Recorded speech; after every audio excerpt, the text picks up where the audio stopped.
I'm joined now by Gillian Turner, a former White House National Security Council staffer under Presidents George W. Bush and also President Barack Obama. She is also a Fox News contributor. Gillian, great to have you with us today. Thank you.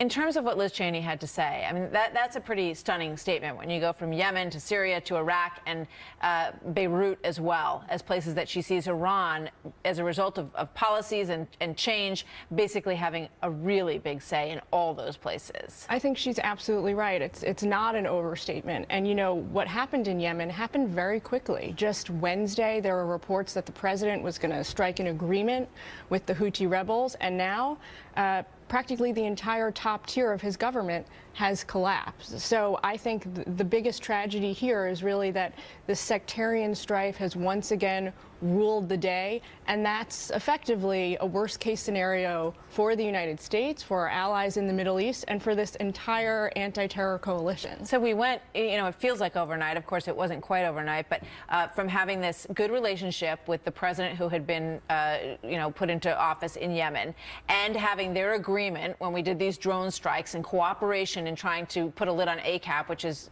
arguably the most dangerous branch of al-Qaeda, to having none of those things. So then when you look at Saudi Arabia and the loss of Abdullah yesterday, late yesterday, you worked under two different presidents, Bush and Obama, and saw how they each interacted with Saudi Arabia. What was the difference? Well, so since 9/11, Saudi has been, without a doubt, our closest and probably most strategically important Arab ally in the Middle East. But in recent years, there's been this noticeable rift, mostly over Iran policy and Syria policy. As you mentioned, the Obama-Abdullah relationship is really not the same as the Bush-Abdullah relationship was. In 2008, when the president traveled to Saudi, I was part of the traveling staff, and we were all struck by the shared closeness and friendship between President Bush and King Abdullah. But the Saudi regime has really strained that relationship in recent years. Part of the problem is that they're very angry at President Obama for engaging in nuclear negotiations with their arch nemesis, Iran. The other part is that they want us to really step up and take a hardline approach with Assad in Syria. Yeah, that's a big point. I mean, when you look at the red line moment, clearly they felt that that red line had been breached, and they wanted President Obama to take much more active action in Syria and supporting these rebels, which the president said we're doing in the other night in the State of the Union. But from everything that I can see, it doesn't look like we really are.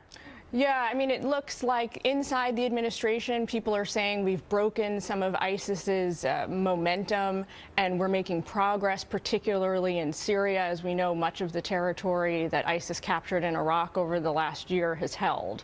But the picture painted from outside the administration is a very different one.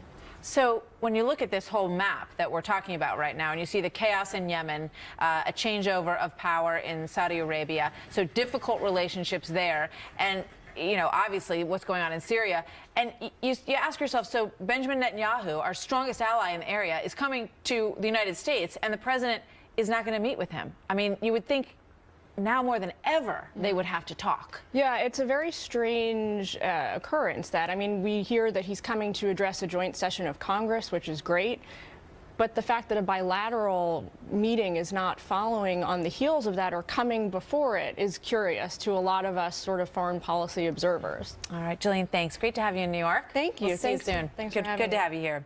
Bill? All right.